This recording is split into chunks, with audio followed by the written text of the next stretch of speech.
According to Ian Rappaport, the Packers could still be in the veteran receiver market for a big name. Would that make sense? Plus, NFL Network's Stacy Dales joins us to talk about the Packers 2022 NFL Draft.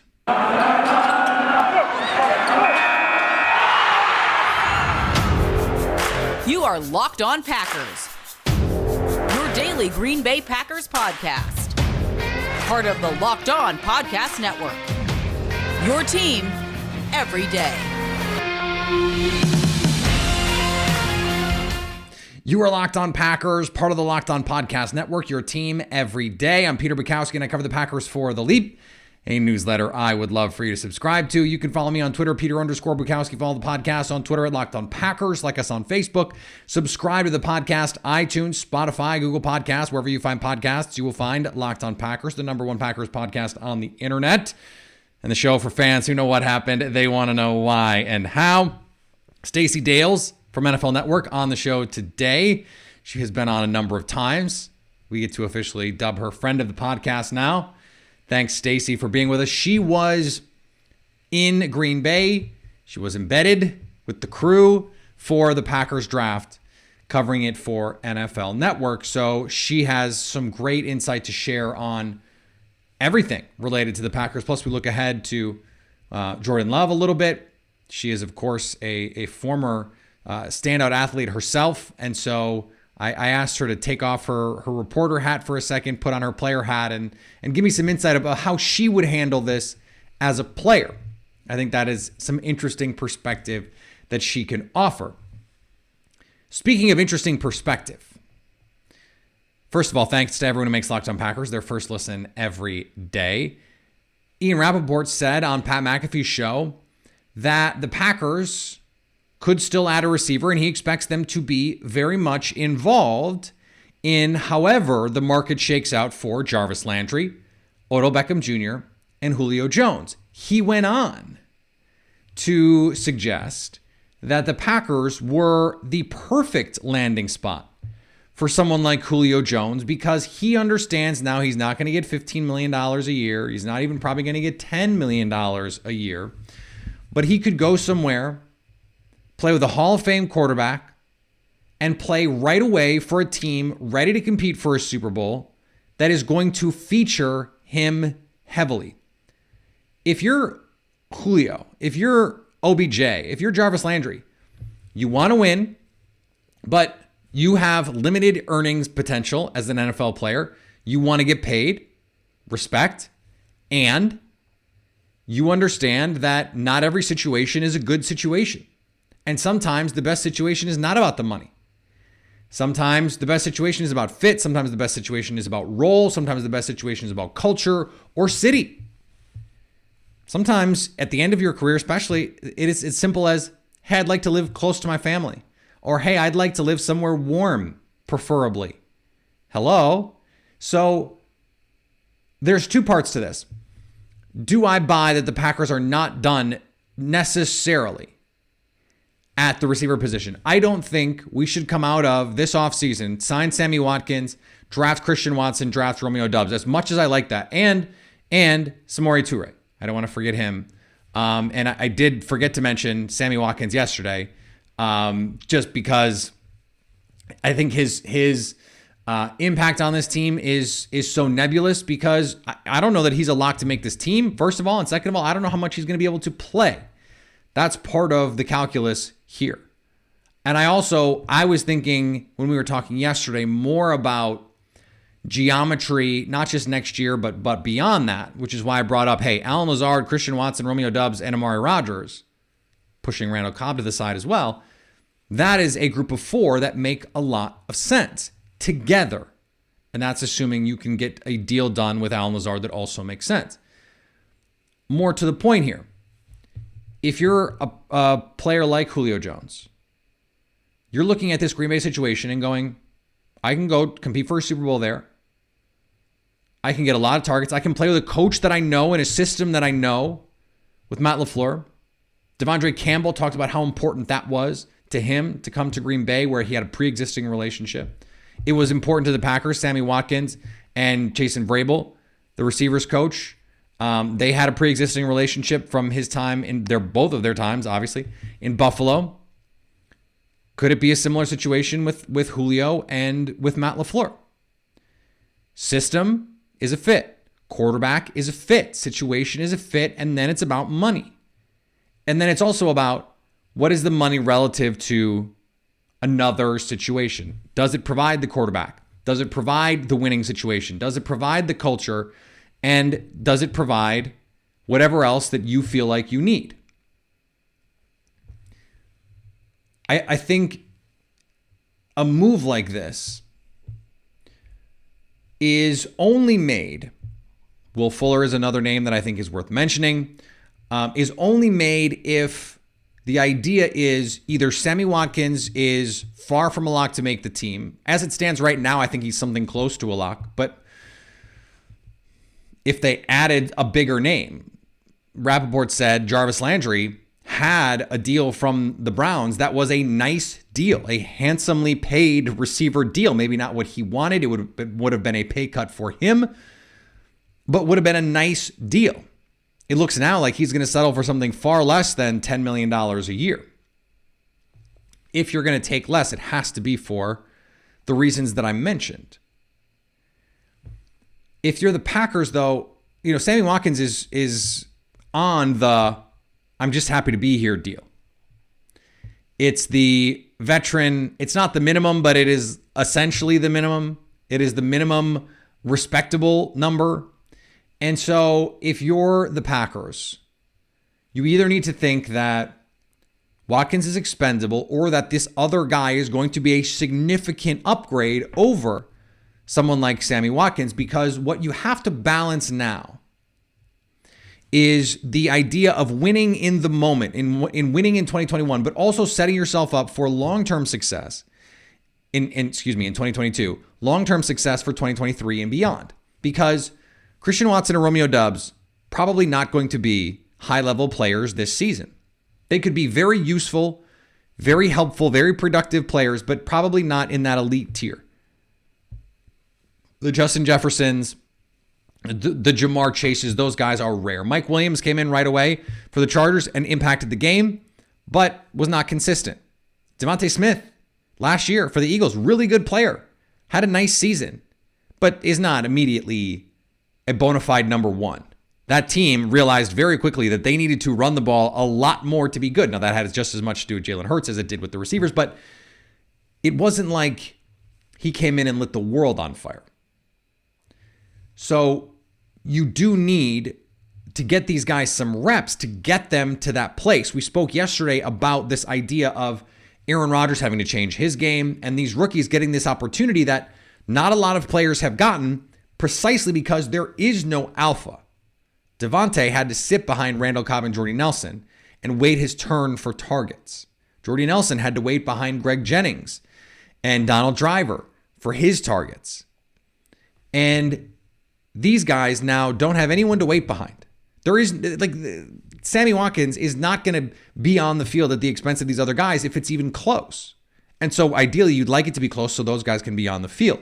So what you have to balance is, okay, if you think Julio Jones can still play and be something close, let's say 80% of Julio for the 6, 8, maybe 10 games that he plays, then he is a significant upgrade in all likelihood over Christian Watson, Romeo Doubs, Allen Lazard, Amari Rodgers, Sammy Watkins, all those guys.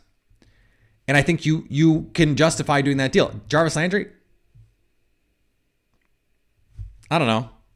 Doesn't really do it for me. Undersized guy, doesn't give you anything over the top. Not really a run after catch guy anymore.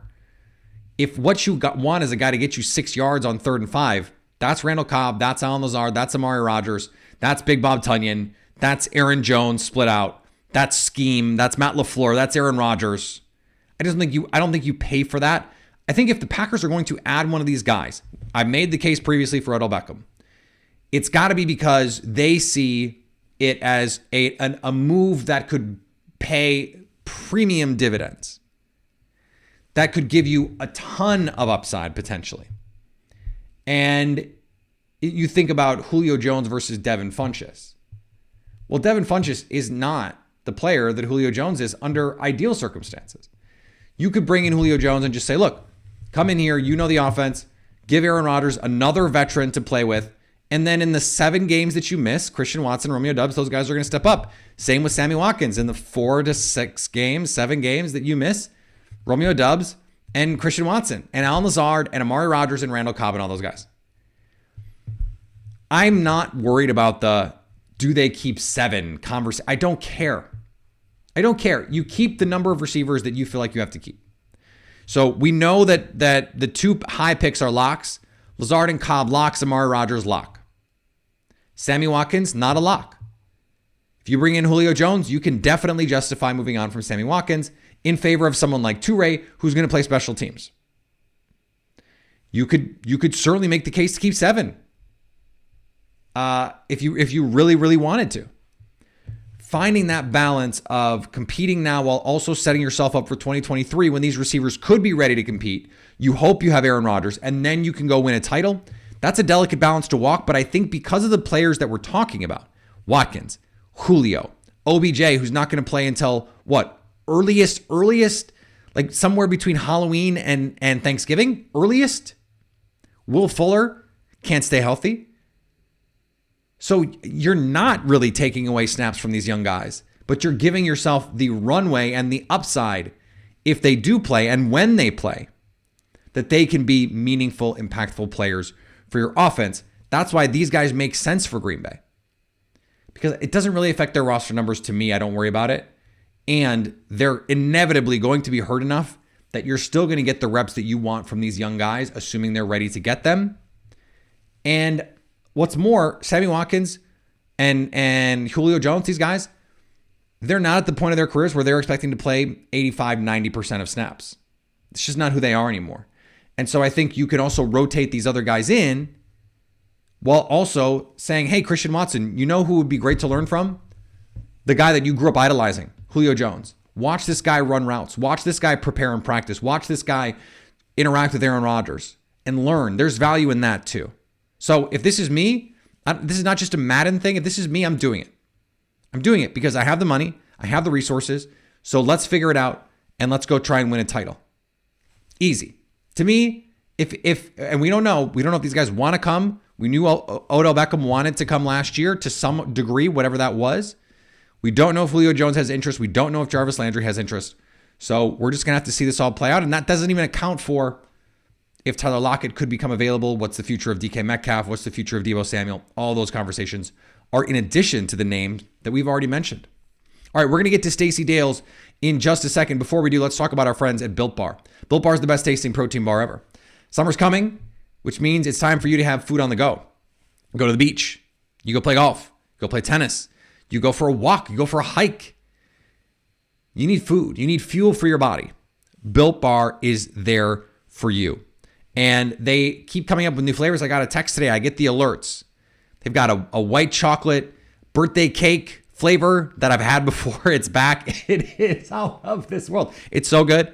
And even if you're like, oh, I don't know if I'm a white chocolate, you're a white chocolate person. 100% real chocolate. That is the kicker here, with all the macro stuff that you want. The high protein, the high fiber, the low net carbs, the low fat. It is a beautiful, beautiful thing. Go to built.com and use promo code LOCKED15 to get 15% off your order. That's promo code LOCKED15 for 15% off at built.com. Joining me now, she was there covering the Green Bay Packers draft for NFL Network. Our friend Stacy Dales joins us. And Stacy, this was a draft that I think there was not just Packer fans had a close watch on what was going to happen at 1265 for this draft. This was an around the league topic of conversation before we even had the draft. What was your impression of this Packers, their approach to trying to add players in a pivotal offseason? I would say typical, Peter. Good to be with you. I would use the word typical because, I don't think we should ever be surprised when they follow the rule of thumb, which is their draft board under Brian Gutekunst, the general manager, and go with what, is specific to each year and understanding where they've had success in the past, right? Which is, I think the surprise this year was how much they bolstered, and they did it both in free agency and with the draft, their defensive front, right? Their front seven looks a lot different. I think Joe Barry, the defensive coordinator, is going to have a lot of room to play with that thing. I've always loved their secondary. I think they have one of the best secondaries in football. They didn't really have to add too much to it. And they always add to their offensive line, right? But we all wondered where they were going with receiver. And typical, right? They go for Christian Watson. They make a big jump to get him in the second round. But he is every bit, after getting to hear from him when he was drafted at 34th overall, every bit what a Packers player is. Great culture player. He's going to be outstanding in the locker room. And then he's got the physical tools and he has the work ethic. And so he has all these intangibles plus the physical prowess. And now you kind of see, okay, yeah, they drafted Jordy and they drafted Greg Jennings and Randall Cobb and Devontae Adams in the second round. They're all guys who will make their name. And we'll see if Christian does, but who made their name, and they did it through their work ethic, the type of teammates they are, and their overall talent. And it helps to have Aaron Rodgers as your quarterback. I have this debate with people all the time, and he does make players better. He certainly does. And you can look at their track records of these same players in other places. And then like James Jones, your colleague at NFL Network, he goes to the Raiders, comes back, and all of a sudden it's like nothing ever happened. And he was better in Green Bay than he ever was with Derek Carr. So you were on this early, and you were on this show right after the Ohio State Pro Day. You were saying these Ohio State receivers are going to go early. You were all over that. And of course they did. The Saints trade up for Chris Olave, who was the name that you mentioned and that a lot of Packer fans were interested in. How much of the way that the first round for the Packers played out do you think was related to what happened above them with those wide receivers? Like, could this have been the year where we finally saw them take that first round receiver?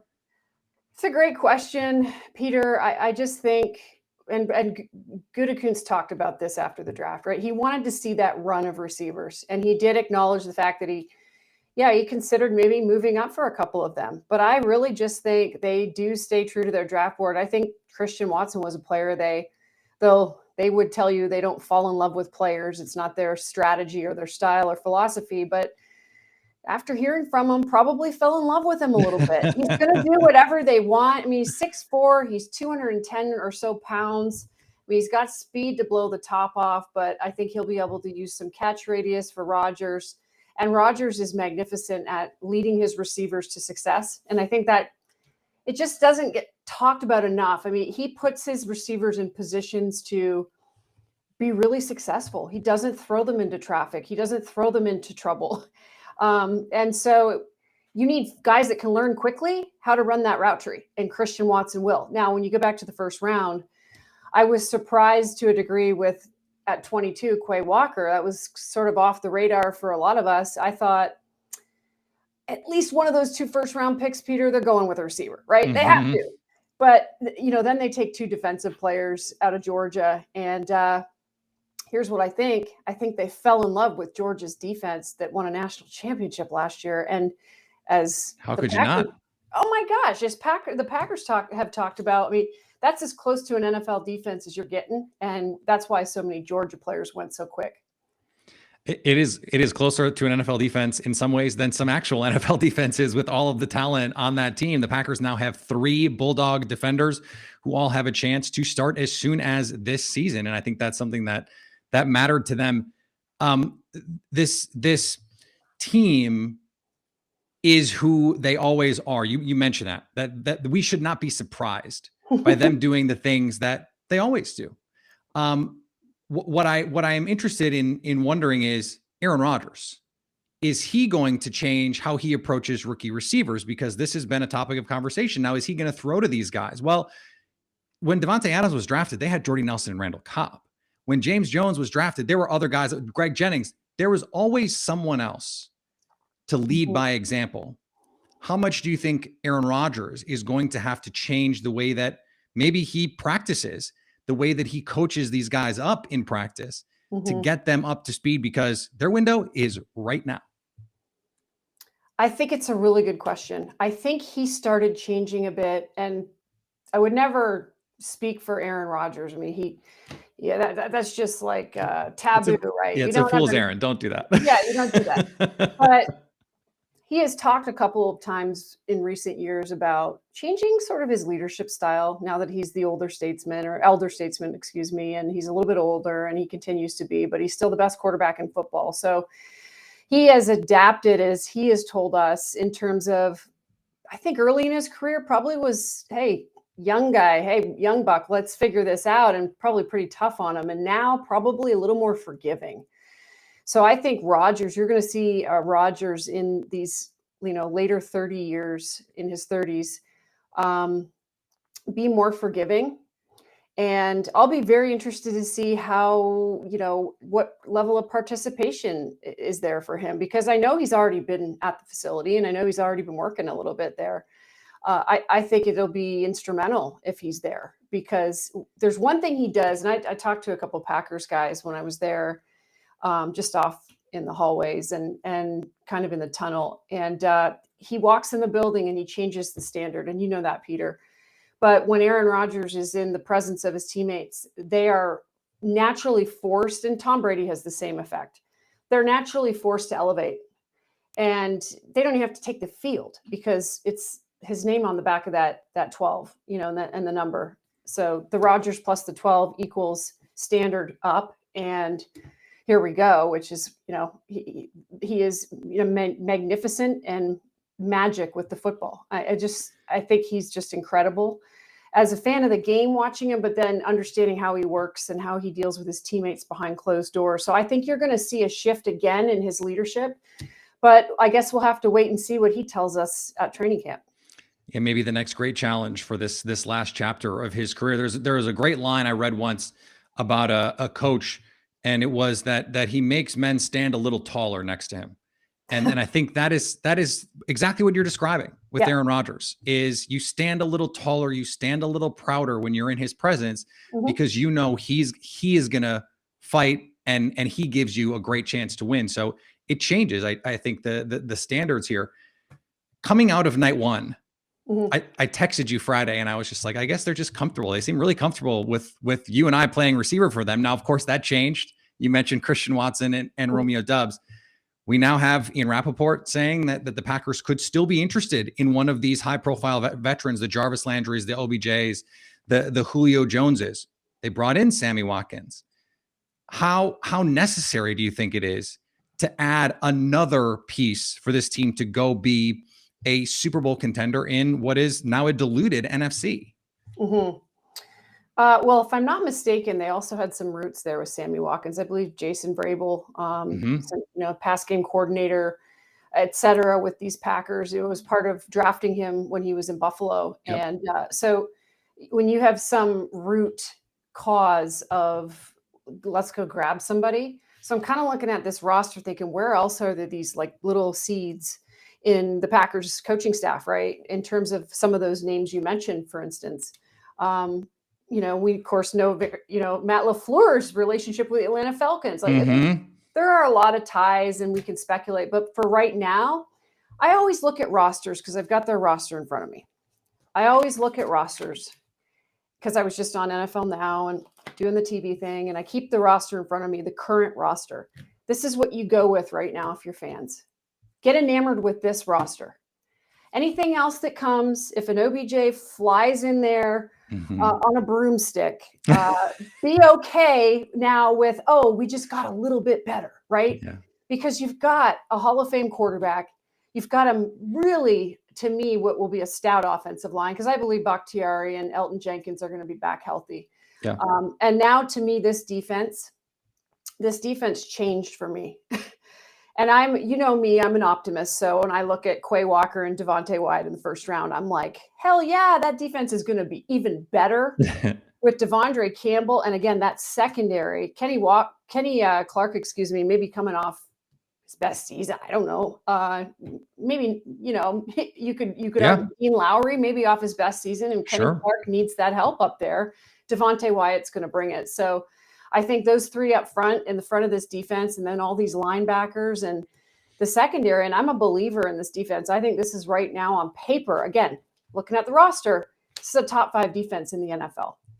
I totally agree. And you go back to a year ago this time, one of the reasons that Joe Barry is coaching this defense and not Mike Pettin is because this organization looks at the defensive talent and goes, we should be better than we are defensively. You don't make the coaching change unless you believe you should be performing better. They bring back most of those guys. Devondre Campbell said something really interesting. I actually went back and listened to his interview yesterday that he gave after he signed the extension. And he said one of the reasons he came back, or that he came to Green Bay, he knew Matt LaFleur as a rookie. And Matt LaFleur talked to him every day when Devondre Campbell was a rookie.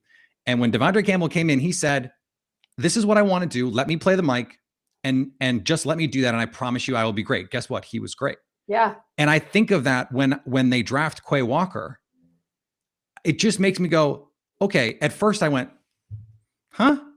But then I thought maybe this is actually the organization to take someone who is almost a carbon copy physically of Devondre Campbell and make another Devondre Campbell. How much do you think, and I know this is a tough question to answer, but their success, Joe Barry, linebackers coach, Devondre Campbell, and now say, hey, let's take this other ball of clay and see if we can maximize him by just letting him do the things he's good at. What a novel concept for a coach. It's a novel concept because he's also going to learn from Devondre. And then you just say to Preston Smith and Rashawn Gary, go get the quarterback. So to me, Zadarius Smith was a big loss last year because, this was a double-digit sack performer who's now in Minnesota, and Zadarius, that they had to find solutions and then start using their D-backs differently and some of their formations. And it's like after the draft, I asked Gutekunst, how do you envision this guy, Quay Walker, now in your offense? And he said, it's been a long time since we've had two inside backers where you can basically stay in the same package or use your package with those two supplementary guys beside each other. And now you can start getting creative up front. So I think that's what you're going to see. And then just let those D-backs. I mean, they had so many takeaways last year, but imagine now how many more they'll have, because now you have to think about Devontae Wyatt and his speed. He had a 4.77 40, Peter, at the combine. I was there and I'm watching this guy on the field. I'm like, are you SHI? Yep. That one. Like, I was like, are you kidding me? Because his speed was, for his size, was just so impressive. And the Packers have that now. And Joe Barry can now say, where am I going to rush him up the middle? I'm going to bring him off the edge at some point. And then you've got to deal with all this on the back end. So I always look at the Packers draft and I think, because I'm a believer in their pro football scouting department and operations department, they draft really, really high character individuals that a lot of them stick, and they've got a Hall of Fame quarterback. So I'm always impressed when I come away from their drafts. I'm really impressed with this one. I want to ask you to sort of maybe not take off your reporter hat, but I want you to maybe mostly wear your player hat, because I'm talking to a Hall of Famer after all. If you were Jordan Love's teammate, there was this report from Tom Silverstein that the team wants to see him take control when Aaron Rodgers is in the building, to go out and just and own the reps that he gets, even when Rodgers is there. They really liked what he did when Rodgers was away, when he was on his sabbatical last year, let's say. But then when Rodgers came back, they felt he was a little deferential. They want to see him grab these opportunities. If you're a player in that locker room and you want to help support Jordan Love, what are you telling him about this opportunity he has this spring and summer? I got you today. That's what I'm telling him. Because right now, it's like me staring at this roster. You're the quarterback today. I just firmly believe in, and if I'm Jordan Love, I would, I don't know him to the degree of outside of football. And I just think how, you're asking me I took the reporter hat off, Sean. You have to seize every day and not look past one day. And you think about Rodgers, he sat 3 years before he took over with Favre leaving, right? This is the third year for Jordan Love. Okay. You don't know, you can never predict the future, especially in the NFL. We don't know what next year will hold for Aaron Rodgers. As much as, they've tried to adjust their contract with him to keep him here for a few more years. And LaFleur has talked about, we want Aaron Rodgers as our quarterback for as long as he wants to play the game. But nothing is set in stone after this year. So if I am Jordan Love in the position I am, because I do feel bad for him a little bit. I mean, brought into this thing. Rodgers has a couple of down years. I don't know if that's even possible, but he dealt with some injuries. So they draft Jordan Love, and he comes in and now enters year 3, and Aaron Rodgers has back-to-back MVP seasons. If Aaron's not there and I'm his teammate, I'm like, I got you. I'm not dropping anything today. If I'm those offensive linemen, I'm like, nobody will touch you, even though they can't hit the quarterback. So my mindset is, who's my quarterback? What do I need to give him? Including the running backs and the receivers, and, make sure he and the entire team is at their best. Because I also understand if I'm a receiver and Aaron is not there, I'm still putting this practice tape out here. Right. So I just don't think the Packers are an organization that has any concept of slack in it. And I don't see anybody, slacking or slumping or loafing around Jordan Love because Aaron Rodgers isn't there. And if I'm Jordan Love, every day, that's all I think about, not even tomorrow. Part of that, too, is on the coaching staff to say the standard is the standard. Regardless of who is out here, the standard is the standard. And so, to our point with Aaron Rodgers being, that guy that makes you stand taller, it can't be a situation where it's like, oh, the teacher's gone. Now we have a sub, and it's let's wheel in the projector and watch the movie. No, it can't be that, right? I mean, they have to understand, and I think professional athletes do, right? That this is every rep is your livelihood. Every rep is your livelihood, and right now, you're a backup quarterback. Kurt Benkert is on this roster. Right. We go through. There's now an extra game in our league, and you're not guaranteed the next week in this league. It is a violent game, and injuries, unfortunately, are a reality. And backup quarterbacks are a commodity. I mean, so you better right now seize the day, not tomorrow, the day, if you're Jordan Love, because, and I root for the players in this league. I don't, as long as they're good people, and he strikes me as a good, I just root for them. If it's not with the Packers, you hope he goes somewhere where success just follows him. And, but yeah, it's truly that old adage of seize the day. I love it. Stacey, thank you so much for your insight. And we will talk to you soon. Thanks for having me. All right. I want to thank Stacey for joining the show. Always great to talk to her. That bit at the end, I loved it. She was my life coach there for a second. I thought that was great. I appreciate her insight. She is truly the best. Thanks for making Locked On Packers your first listen every day. Now go make your second listen Locked On NFL. The schedule may be dark, but we're getting a schedule soon, coincidentally. But the NFL never stops, and neither does Locked On NFL. Get insights and opinions from hosts including Ross Jackson, Chris Carter, Tony Wiggins, plus Locked On NFL hosts repping all 32 squads. There's no offseason for real fans, so make sure you're subscribed to Locked On NFL on YouTube and wherever you get podcasts. All right, more this week. Jason Hirschhorn from The Leap, a newsletter I would love for you to subscribe to, is on the show with his UDFA prospectus. We're talking about some of these fringe roster guys who could make an impact, where they could fit in. Not many roster spots up for grabs, but there's always a couple surprise cuts. So we're going to try and get into all of that, plus a Summer Friday interview. And we're gonna keep having fun here as the offseason rolls along. I hope you've noticed that I've been trying to keep these episodes a little bit shorter. I failed a little bit on that today, but I wanted that Stacey conversation to go long. And so I'm trying to give you a chance to get out and enjoy the weather, which means I'm going to stop talking. Thank you so much. I will talk to you tomorrow. Follow me on Twitter, Peter_Bukowski. Follow the podcast on Twitter, Locked On Packers. Like us on Facebook. Subscribe to the podcast, iTunes, Spotify, Google Podcasts, wherever you find podcasts, you will find Locked On Packers. And anytime you want to hit us up at the Locked On Packers fan hotline, you can do that, 920-341-3775 to stay Locked On Packers.